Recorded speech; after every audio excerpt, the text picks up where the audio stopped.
வணக்கம். நீங்கள் இணைந்திருப்பது சமூகத்தின் பிரதான செய்திகளுடன். செய்திகளுக்காக உங்களுடன் இணைந்து கொள்ளும் நான் கஜிதா திருநாவுக்கரசு.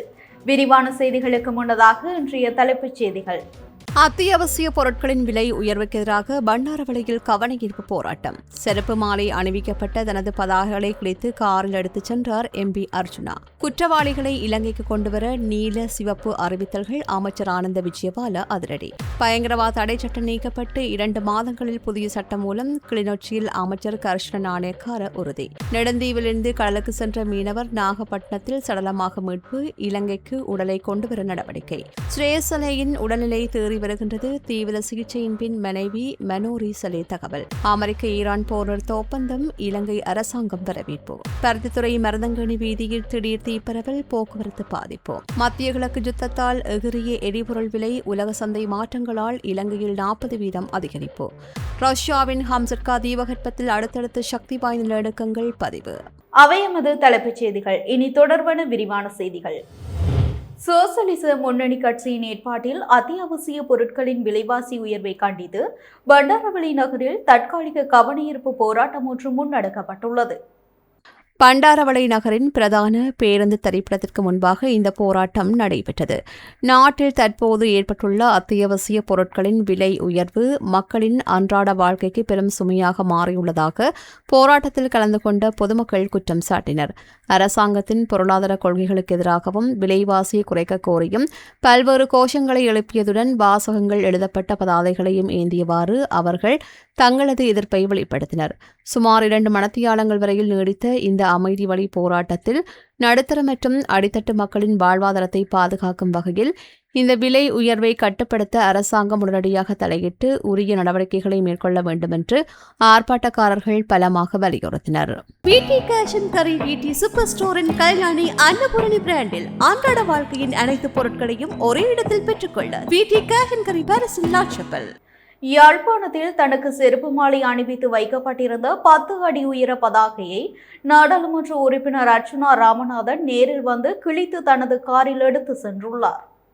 இந்த சம்பவம் குறித்து மேலும் தெரியவருவதாவது, யாழ்ப்பாணத்தில் இடம்பெறும் பல்வேறு ஒருங்கிணைப்பு குழு கூட்டங்களில் நாடாளுமன்ற உறுப்பினர் ராமநாதன் அர்ச்சுனா சபை நாகரிகமின்றி செயல்படுவதாகவும் தகாத வார்த்தைகளை பயன்படுத்தி கூட்டங்களை குழப்புவதாகவும் பரவலான குற்றச்சாட்டுகள் முன்வைக்கப்பட்டு வருகின்றன. இதன் தொடர்ச்சியாக நேற்று இடம்பெற்ற தெல்லிப்பளை பிரதேச ஒருங்கிணைப்பு குழு கூட்டத்திலும் அவர் மிக மோசமான வார்த்தை பிரயோகங்களில் ஈடுபட்டதாக கூறப்படும் காணொலிகள் சமூக ஊடகங்களில் வெளியாகி கடும் விமர்சனங்களையும் ஏற்படுத்தியிருந்தது. இவ்வாறானதொரு பின்னணியில் இன்றைய தினம் யாழ்ப்பாண நகரை அண்டிய பிரதான வீதியில் ராமநாதன் அர்ஜுனாவின் 10 அடி உயர பதாகையொன்று யாரோ சிலரால் வைக்கப்பட்டு அதற்கு சிறப்பு மாலையும் அணிவிக்கப்பட்டிருந்தது. அது அந்த பகுதியில் பெரும் பரபரப்பை ஏற்படுத்தியிருந்தது. இந்நிலையில் இன்று காலை 10 மணியளவில் பதாகை வைக்கப்பட்டிருந்த இடத்திற்கு தனது காரில் வந்த நாடாளுமன்ற உறுப்பினர் அர்ஜுனா ராமநாதன் செருப்பு மாலை அணிவிக்கப்பட்டிருந்த தனது பதாகையை தானே கிழித்தெறிந்து அதனை தனது காரில் ஏற்றிக்கொண்டு அந்த இடத்தை விட்டு சென்றுள்ளார். நீதிமன்றத்தால் பிடியாணை பிறப்பிக்கப்பட்டு வெளிநாடுகளில் தலைமறைவாக உள்ள முன்னாள் அமைச்சர்கள் மற்றும் பாதாள உலக குழு தலைவர்களை இலங்கைக்கு கொண்டு வருவதற்காக சர்வதேச காவல்துறையினர் நீல அல்லது சிவப்பு அறிவித்தல்கள் எதிர்காலத்தில் வெளியிடப்படும் என்று பொதுமக்கள் பாதுகாப்பு அமைச்சர் ஆனந்த விஜயபால தெரிவித்துள்ளார். ஊடகங்களுக்கு கருத்து தெரிவிக்கின்ற போது அமைச்சர் இந்த முக்கிய விவரங்களை வெளியிட்டார். நீதிமன்றங்கள் பிறப்பிக்கும் ஒவ்வொரு பிடியாணை உத்தரவுகள் தொடர்பிலும் காவல்துறை திணைக்களம் சட்டத்திற்கு இணங்க மிகச் சரியாக நடவடிக்கைகளை எடுத்து வருகின்றது. குற்றச்சாட்டுக்கு உள்ளானவர்கள் முன்னாள் அமைச்சர்களாக இருந்தாலும் சரி அல்லது பாதாள உலக குழுக்களைச் சேர்ந்தவர்களாக இருந்தாலும் சரி, சட்டம் அனைவருக்கும் சமமாகவே நடைமுறைப்படுத்தப்படும். ஏற்கனவே பல முன்னாள் அமைச்சர்களுக்கு எதிராக நீதிமன்றங்களால் பிடியாணை பிறப்பிக்கப்பட்டுள்ளது. அந்த வழக்குகளிலும் இதே கடுமையான சட்ட நடைமுறைகளை பின்பற்றப்பட்டு வருகின்றன. வெளிநாடுகளில் இருப்பதாக நம்பப்படுகின்ற இந்த சந்தேக நபர்களை மீண்டும் நாட்டுக்கு கொண்டு வந்து சட்டத்தின் முன் நிறுத்துவதை உறுதி செய்வதற்காக தேவைப்படும் இடங்களில் சர்வதேச ஒத்துழைப்பை நாடவும் அரசாங்கம் தயாராக உள்ளது. இதற்கமைய இன்டர்போல் அமைப்பின் நீல மற்றும் சிவப்பு அறிவித்தல்களை பிறப்பிப்பதற்கான நடவடிக்கைகள் எதிர்காலத்தில் முன்னெடுக்கப்பட உள்ளன என்று அமைச்சர் மேலும் திட்டவட்டமாக குறிப்பிட்டுள்ளார். எதிர்காலத்தில் பயங்கரவாத தடை சட்டம் முற்றாக நீக்கப்பட்டு அதற்கு பதிலாக மக்கள் நலன் சார்ந்த புதிய சட்டமூலம் ஒன்று இன்னும் 2 மாதங்களுக்குள் நாடாளுமன்றத்தில் சமர்ப்பிக்கப்படும் என்று நீதிமன்றம் தேசிய ஒருமைப்பாட்டு அமைச்சர் சட்டத்தரணி கர்ஷன நாணயக்கார தெரிவித்துள்ளார். கிளிநொச்சி மாவட்ட செயலகத்தில் இன்று இடம்பெற்ற சிவில் சமூக பிரதிநிதிகள் மற்றும் மக்கள் பிரதிநிதிகளுடனான கலந்துரையாடலின் போது அமைச்சர் இந்த முக்கிய அறிவிப்பை விடுத்தார். இதன்போது நாடாளுமன்றத்தில் சமர்ப்பிக்கப்படவுள்ள புதிய சட்டமூலமானது பயங்கரவாதத்தை ஒடுக்குவதற்காகவே கொண்டுவரப்படுகின்றதே தவிர தனிநபர்களையோ அல்லது வேறு தரப்பினரையோ ஒடுக்குவதற்காக அல்ல. எமது அரசாங்கம் ஆட்சிக்கு வந்து தற்போது 1.5 வருடங்கள் ஆகின்றன. நான் 1 வருடத்திற்கு முன்பு இந்த இடத்திற்கு வந்தபோதும் காணாமல் போனோர் தொடர்பாக பேச வேண்டியிருந்தது. அப்போது காணாமல் போனோர் குறித்த விசாரணைகளை மேற்கொள்ளும் கட்டமைப்பு முற்றிலும் வீழ்ச்சியடைந்திருந்தது. ஆனால் கடந்த 1 வருட காலத்திற்குள் காணாமல் போனோர் பற்றிய அலுவலகத்திற்கு தேவையான நியமனங்களை வழங்கி அதற்கான நிதியையும் எமது அரசாங்கம் ஒதுக்கீடு செய்துள்ளது என்றார். மீண்டும் ஒரு யுத்தம் ஏற்படக்கூடாது என்றால் நல்லிணக்கமும் நட்புறவும் கட்டியெழுப்பப்பட வேண்டும். காணாமல் போனவர்களுக்கு நீதி வழங்கப்பட வேண்டும் என்பதுடன் இந்த விசாரணைகள் ஒரு முடிவுக்கு கொண்டுவரப்பட வேண்டும். அது தொடர்பில் தற்போதைய அரசாங்கத்திற்கு பலத்த தேவைப்பாடு உள்ளது என்றும் அவர் மேலும் தெரிவித்தார். நெடுந்தீவு பகுதியிலிருந்து மீன்பிடிக்க சென்று காணாமல் போன குடும்பஸ்தர் ஒருவர் இந்தியாவின் நாகப்பட்டினம் கடற்கரையில் சடலமாக மீட்கப்பட்டுள்ளார். இந்த சம்பவம் குறித்து மேலும் தெரிய வருவதாவது, கடந்த ஜூன் 11ஆம் தேதி நெடுந்தீவு பகுதியிலிருந்து குறித்த நபர் கடற்தொழிலுக்காக கடலுக்கு சென்றுள்ளார். எனினும் அவர் நீண்ட நேரமாகியும் வீடு திரும்பாத நிலையில் அவர் மாயமாகியிருப்பது தெரியவந்தது. இதுகுறித்து உறவினர்களால் காவல் நிலையத்தில் முறைப்பாடு பதிவு செய்யப்பட்டது. முறைப்பாட்டின் அடிப்படையில் போலீசார் மற்றும் கடற்படையினர் தீவிர தேடுதல் மற்றும் விசாரணை நடவடிக்கைகளை முன்னெடுத்து வந்தனர். இந்நிலையில் இன்று தமிழகத்தின் நாகப்பட்டினம் கடற்கரையோரத்தில் ஆண் ஒருவரின் சடலம் கரையொதுங்கியுள்ளது. பின்னர் நடத்தப்பட்ட முதற்கட்ட விசாரணைகளில் அது நெடுந்தீவிலிருந்து காணாமல் போன மீனவரின் சடலம் என்பது உறுதிப்படுத்தப்பட்டுள்ளது. தற்போது தமிழக போலீசாரால் உரிய சட்டப்பூர்வ விசாரணைகள் மற்றும் பிரேத பரிசோதனை நடவடிக்கைகள் மேற்கொள்ளப்பட்டு வருகின்றன. இதனைத் தொடர்ந்து அன்னாரின் உடலை தூதரகத்தின் ஊடாக இலங்கைக்கு கொண்டு வருவதற்கான ஏற்பாடுகள் தீவிரமாக முன்னெடுக்கப்பட்டு வருவதாக தகவல்கள் தெரிவிக்கின்றன. இலங்கையின் மனை விற்பனை மற்றும் நிர்மாணத் துறையில் முதன்மை நிறுவனமான ப்ளூ ஓஷனை நாடுங்கள். கொழும்பு தேசிய மருத்துவமனையில் சிகிச்சை பெற்று வரும் அரசு புலனாய்வு சேவையின் முன்னாள் பிரதானி சுரேஷ் எலே தற்போது வெற்றிகரமாக குணமடைந்து வருவதாக அவரது மனைவி மனோரிசலே தெரிவித்துள்ளார். மருத்துவமனையில் சிகிச்சை பெற்று வருகின்ற சுரேசாலையை இன்று நேரில் சந்தித்து பேசிய பின்னர் ஊடகங்களுக்கு கருத்து தெரிவித்த அவர், அவருக்கு ஏற்பட்ட இரத்த கட்டிகள் காரணமாக கை மீண்டும் பலத்த வீக்கமடைந்துள்ளதாகவும், எனினும் மருத்துவமனையில் உள்ள மருத்துவர்கள் அவருக்கு தேவையான ஊசிகளை செலுத்தி தீவிரமாக கண்காணித்து சிகிச்சை அளித்து வருவதாகவும், மருத்துவர்களின் இந்த தீவிர சிகிச்சை காரணமாக அவர் தற்போது வெற்றிகரமாக குணமடைந்துள்ளார் என்றும் தெரிவித்தார். குற்றப்புலனாய்வு திணைக்களத்தின் காவல் இருந்தபோது சுரேசாலை மேற்கொண்ட உண்ணாவிரத போராட்டம் மற்றும் திடீர் உடல்நலக்குறைவு காரணமாக அவர் கொழும்பு தேசிய மருத்துவமனையில் அனுமதிக்கப்பட்டிருந்தார். இந்நிலையில் இன்று அவரை நேரில் சந்தித்த பின்னர் அவரது மனைவி இந்த தகவலை ஊடகங்களுக்கு பதற்றத்துடன் பகிர்ந்து கொண்டமை குறிப்பிடத்தக்கது. அமெரிக்காவிற்கும் ஈரானுக்கும் இடையே உடனடியாக போர் நிறுத்தத்தை ஏற்படுத்துவதற்காக எட்டப்பட்டுள்ள புரிந்துணர்வு ஒப்பந்தத்தை இலங்கை அரசாங்கம் உத்தியோகபூர்வமாக வரவேற்றுள்ளது. இந்த ஒப்பந்தமானது பிராந்தியத்தின் பதற்றத்தை குறைப்பதற்கும் ஸ்திரத்தன்மை ஏற்படுத்துவதற்கும் எடுக்கப்பட்ட ஒரு மிகச் சாதகமான நடவடிக்கை என்று வெளிவிகார வெளிநாட்டு வேலைவாய்ப்பு மற்றும் சுற்றுலா அமைச்சு விடுத்துள்ள அறிக்கையில் தெரிவிக்கப்பட்டுள்ளது. சர்வதேச மற்றும் பிராந்திய பிரச்சினைகளுக்கு ராஜேந்திர ரீதியிலான அமைதியான தீர்வை காண்பதையே இலங்கை எப்போதும் கொள்கை ரீதியாக ஆதரிக்கின்றது. அந்த வகையில் தற்போது எட்டப்பட்டுள்ள இந்த அமைதி முயற்சிகளை தொடர்ந்து முன்னெடுப்பதற்கான பேச்சுவார்த்தைகள் மேலும் நீடிக்கப்பட வேண்டும் என்பது இலங்கை அரசாங்கத்தின் எதிர்பார்ப்பாகும் என்றும் வெளிவிகார அமைச்சு சுட்டிக்காட்டியுள்ளது. மத்திய கிழக்கு பிராந்தியத்தில் ஏற்பட்டுள்ள யுத்த சூழ்நிலை காரணமாக உலக சந்தையிலும் உள்நாட்டிலும் எரிபொருள் விலைகள் வேகமாக அதிகரித்துள்ளதாக தெரிவிக்கப்படுகிறது. இதனால் பொதுமக்களின் இயல்பு வாழ்க்கையும் நாட்டின் பல துறைகளும் கடுமையாக பாதிக்கப்பட்டுள்ளன. அமெரிக்காவிற்கும் ஈரானுக்கும் இடையிலான மோதல்கள் ஆரம்பமாவதற்கு முன்னர், அதாவது கடந்த பிப்ரவரி மாதம் 28ஆம் தேதிக்கு முன்னர் உலக சந்தையில் மசகு எண்ணெய் விலைகள் இஷ்டமான மட்டத்தில் காணப்பட்டன.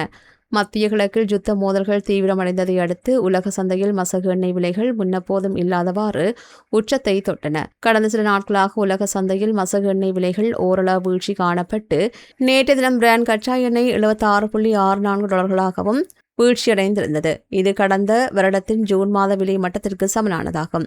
உலக சந்தையில் இந்த அதிரடி மாற்றங்கள் உள்நாட்டு எரிபொருள் விலைகளிலும் நேரடியாக பலத்த தாக்கத்தை ஏற்படுத்தியுள்ளன. பிப்ரவரி 28ஆம் தேதி முதல் இதுவரையான காலப்பகுதியில் உள்நாட்டில் 6 தடவைகள் எரிபொருள் விலைகள் திருத்தப்பட்டுள்ளதுடன் ஒட்டுமொத்தமாக எரிபொருள் விலைகள் தோராயமாக 40% அதிகரித்துள்ளன. உலக சந்தையில் விலை அதிகரிக்கும் போது உள்நாட்டில் உள்ள பழைய இருப்புகளுக்கும் அதிகாரிகள் உடனடியாக விலை உயர்த்துவதாக பொது பயன்பாடுகள் ஆணைக்குழுவின் முன்னாள் எரிபொருள் விநியோக நடவடிக்கை பிரிவின் ஆலோசகர் குற்றம் சாட்டியிருந்தார். ஆனால் உலக சந்தையில் விலை குறையும் போது விலை சூத்திரத்தை புறந்தள்ளிவிட்டு பழைய இருப்புகள் முடியும் வரையில் விலையை குறைக்க முடியாதென்று கூறி மக்களை சுரண்டுவதற்கு அதிகாரிகள் நடவடிக்கை எடுப்பதாக அவர் சுட்டிக்காட்டியுள்ளார். அரசாங்கம் என்ற ரீதியில் அதிக லாபம் ஈட்டிய சந்தர்ப்பங்களைப் போலவே இவ்வாறான நெருக்கடியான சந்தர்ப்பங்களிலும் நுகர்வோருக்கு உரிய நிவாரணங்களை வழங்குவதற்கு அரசாங்கம் உடனடியாக தலையிட வேண்டும் என்றும் அவர் வலியுறுத்தியுள்ளார். களுவாஞ்சிக்குடி பொது சந்தை வளாகத்தில் பொது இடத்தில் வெற்றிலை சப்பி தூப்பிய நபர் ஒருவருக்கு நீதிமன்றம் பகிரங்க எச்சரிக்கை விடுத்ததுடன் 5500 ரூபாய் தண்டப்பணமும் விதித்து தீர்ப்பளித்துள்ளது. இந்த சம்பவம் குறித்து மேலும் தெரிய வருவதாவது, மட்டக்களப்பு மாவட்டம் மண்முனை தென்னருவில் பற்று பிரதேச சபைக்குட்பட்ட களுவாஞ்சிக்குடி பொதுச்சந்தை பகுதியில் இன்று வெள்ளிக்கிழமை நபர் ஒருவர் பொதுமக்களுக்கு இடையூறாகவும் சுகாதார சீர்கேட்டை ஏற்படுத்தும் வகையிலும் பொது இடத்தில் வெற்றிலை மன்று உமிழ்ந்துள்ளார். இதனை அவதானித்த களுவாஞ்சிக்குடி பொது சுகாதார பரிசோதகர் உடனடியாக செயற்பட்டு 1883 ஆண்டு 2ஆம் இலக்க தண்டனை சட்டக்கோவையின் கீழ் குறித்த நபருக்கு எதிராகவும் களுவாஞ்சிக்குடி நீதவான் நீதிமன்றத்தில் வழக்கு தாக்கல் செய்தார். இன்று நீதிமன்றில் இந்த வழக்கு விசாரணைக்கு எடுத்துக் கொள்ளப்பட்ட போது பொது இடத்தில் அநாகரிகமான முறையில் எச்சில் துப்பிய குற்றத்திற்காகவும் அந்த நபருக்கு நீதவானால் பகிரங்க எச்சரிக்கை விடுக்கப்பட்டது. அத்துடன் 1500 ரூபாய் தண்டப்பணம் விதித்து நீதிமன்றம் உத்தரவிட்டுள்ளதாகவே பொது சுகாதார பரிசோதகர் தெரிவித்தார். யாழ்ப்பாணம் வடமராட்சி பருத்தித்துறை மருதங்கேணி வீதியில் ஏற்பட்ட பயங்கர தீப்பரவல் பருத்தித்துறை பிரதேச சபையினரின் தீவிர முயற்சியால் கட்டுப்பாட்டுக்குள் கொண்டு வரப்பட்டுள்ளது. இந்த சம்பவம் குறித்து மேலும் தெரிய வருவதாவது, வல்லிபுர ஆழ்வார் ஆலயத்திற்கும் வலிகண்டிக்கும் இடைப்பட்ட பகுதியில் அமைந்துள்ள சம்பப்புல் தரவைக்கு சமூக விரோதிகள் சிலர் தீ வைத்துள்ளார்கள்.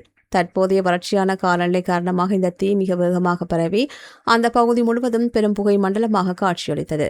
இதனால் பருத்தித்துறை மருதங்கேணி வீதியூடான போக்குவரத்து சில மணித்தியாலங்களுக்கு முற்றாக பாதிக்கப்பட்டதுடன் வாகன ஓட்டிகளும் கடுமையான அசௌகரியங்களை எதிர்கொண்டனர். இதுகுறித்து தகவல் அறிந்த பருத்தித்துறை பிரதேச சபை ஊழியர்கள் உடனடியாக சம்பவ இடத்திற்கு விரைந்து தீயை அணைக்கும் நடவடிக்கைகளில் தீவிரமாக ஈடுபட்டனர். அவர்களின் கடுமையான போராட்டத்தின் பலனாக தற்போது தீப்பரவல் முழுமையாக கட்டுப்பாட்டுக்குள் கொண்டுவரப்பட்டுள்ளது. இதேவேளை தற்போதைய வறட்சியான காலப்பகுதியில் வடமராட்சி மற்றும் வடமராட்சி கிழக்கு பகுதிகளில் உள்ள பல இடங்களில் இவ்வாறான தீப்பரவல் சம்பவங்கள் தொடர்ச்சியாக இடம்பெற்று வருகின்றமை குறிப்பிடத்தக்கது. லங்கா உப்பு நிறுவனத்தின் தற்போதைய பொது முகாமையாளர் ரத்நாயக்க முதியன் சாலகை குணரத்ன அரசாங்கத்திற்கு பாரிய நிதி நஷ்டத்தை ஏற்படுத்திய குற்றச்சாட்டின் கீழ் லஞ்ச ஊழல் ஒழிப்பு விசாரணை ஆணைக்குழுவினால் இன்று கைது செய்யப்பட்டுள்ளார். இந்த சம்பவம் குறித்து மேலும் தெரிய வருவதாவது, முறையான கொள்முதல் செயல்முறையை பின்பற்றாமல் விடுக்கப்பட்ட மீள் கொள்வனவு கட்டளை ஒன்றினூடாக ஹம்பாந்தோட்டை உப்பு நிறுவனத்திற்கு பொதியிடல் உரைகள் பெற்றுக் கொள்ளப்பட்டுள்ளன. இதன் மூலம் அரசாங்கத்திற்கு சுமார் 1,43,00,000 ரூபாய் நட்டம் ஏற்பட்டுள்ளதாக தெரிவிக்கப்படுகின்றது. இந்த முறைகேடான கொள்முதல் நடவடிக்கை காரணமாக பிரதான விநியோகஸ்தர் நிறுவனம் ஒன்று அநியாயமான முறையில் அதிக லாபம் ஈட்டுவதற்கு அவர் வழிவகுத்துள்ளார் என்று குற்றம் சாட்டப்பட்டுள்ளது. இந்த குற்றச்சாட்டுகளின் அடிப்படையிலேயே பொது முகாமையாளர் இன்று கைது செய்யப்பட்டார். கைது செய்யப்பட்டுள்ள சந்தேக நபரை கொழும்பு பிரதான நீதவான் நீதிமன்றில் முன்னிலைப்படுத்துவதற்கு லஞ்ச ஊழல் ஒழிப்பு விசாரணை ஆணைக்குழுவினர் நடவடிக்கை எடுத்தமை குறிப்பிடத்தக்கது. இதேவேளை தம்மை நாடாளுமன்ற பிரதி பொதுச் செயலாளர் பதவியிலிருந்து பணிநீக்கம் செய்ய எடுக்கப்பட்ட தீர்மானம் சட்டத்திற்கு முரணானது என்று தீர்ப்பளிக்குமாறு கோரி சமிந்த குலரட்னவினால் தாக்கல் செய்யப்பட்ட ரிட் மனுவை எதிர்வரும் ஜூலை மாதம் 20ஆம் தேதிக்கு அழைக்குமாறு மேல்முறையீட்டு நீதிமன்றம் உத்தரவிட்டுள்ளமையும் குறிப்பிடத்தக்கது.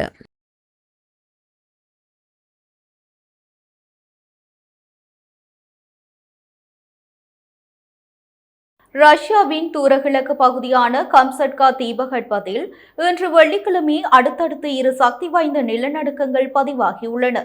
இதில் அதிகபட்சமாக ரிக்டர் அளவில் 6.3 ஆக பதிவாகிய நிலநடுக்கம் அப்பகுதி மக்களை பெரும் அதிர்ச்சிக்குள்ளாக்கியுள்ளது. ரஷ்ய அறிவியல் அகாடமியின் ஒருங்கிணைந்த புவியியல் சேவையின் பிராந்திய பிரிவு மற்றும் ரஷ்ய அரசு செய்தி நிறுவனமான RIA நோவிஸ்ட்ரி விடுத்துள்ள தகவல்களின்படி ஹம்சட்கா கடலோர பகுதியில் இந்த நிலநடுக்கங்கள் பதிவாகியுள்ளன. அதன்படி மாலை 6:51 அளவில் முதலில் 5.5 அளவில் நில அதிர்வு பதிவாகியுள்ளது. இது பதிவாகி சரியாக 1 நிமிட இடைவெளியில், அதாவது 6:52 அளவில் 6.3 ரிக்டர் அளவில் மற்றொரு சக்தி வாய்ந்த நிலநடுக்கம் பதிவாகியுள்ளது. இந்த 6.3 ரிக்டர் நிலநடுக்கமானது பூமியின் உள்புறத்தில் 15.4 கிலோமீட்டர் ஆழத்தில் மையம் கொண்டிருந்ததாக புவியியலாளர்கள் எச்சரித்துள்ளனர். இதன் மையப்பகுதி ஹம்சட்கா பிராந்தியத்தின் நிர்வாக மையமும் முக்கிய துறைமுக நகரமான பெட்ரோபாவ்லோவ்ஸ்க் ஹம்சட்ஸ்கி நகரிலிருந்து சுமார் 183 கிலோமீட்டர் தொலைவில் அமைந்திருந்தது. இந்த நில அதிர்வுகள் பெட்ரோபாவ்லோவ்ஸ்க் ஹம்சர்ஸ்கி நகரின் பல பகுதிகளிலும் அதனை சுற்றியுள்ள எலிசோவா வுல்கானி போன்ற நகரங்களிலும் பலமாக உணரப்பட்டமை குறிப்பிடத்தக்கது. நிலநடுக்கத்தின் போது வீடுகளில் தளபாடங்கள் மற்றும் விளக்குகள் பலமாக ஆடியதாகவும் இதனால் பயந்து போன அடுக்குமாடி குடியிருப்பு வாசிகள் மற்றும் பொதுமக்கள் வீடுகளை விட்டு வெளியேறி வீதியில் தஞ்சமடைந்ததாகவும் தகவல்கள் கூறுகின்றன. இருப்பினும் இந்த நிலநடுக்கத்தால் ஏற்பட்ட சேதங்கள் அல்லது உயிரிழப்புகளோ இதுவரையில் உத்தியோகமாக வெளியாகவில்லை. இத்துடன் நமது பிரதான செய்திகள் நிறைவடைகின்றன. தொடர்ந்தும் சமூகத்துடன் இணைந்திருங்கள். வணக்கம். எமது RIP பேச்சுக்கு கிடைத்த மரண அறிவித்தல்கள். யாழ்ப்பாணம் மண்டைதீவு 5ஆம் வட்டாரத்தை பிறப்பிடமாகவும் வதிவிடமாகவும் கொண்டிருந்த திரு செல்லையா நித்யானந்தன் அவர்கள் 18/6/2026 வியாழக்கிழமை அன்று காலமானார்.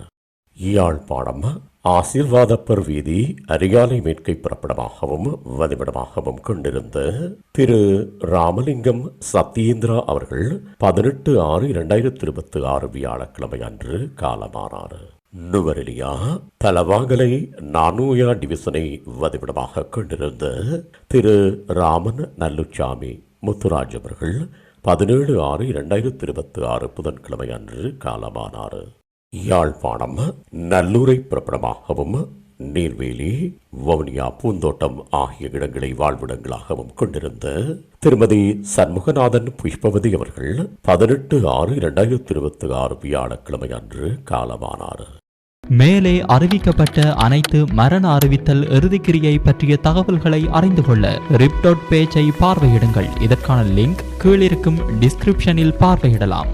இது போன்ற செய்திகளை தெரிந்து கொள்ள சமூகம் நியூஸ் சேனலை சப்ஸ்கிரைப் செய்து அருகில் உள்ள பெல் பட்டனை கிளிக் செய்யுங்கள். மேலும் இது போன்ற செய்திகளை உடனுக்குடன் தெரிந்து கொள்ள சமூகமீடியா.com என்ற இணையதளத்தின் வாயிலாகவும் எங்களுடன் இணைந்திருங்கள்.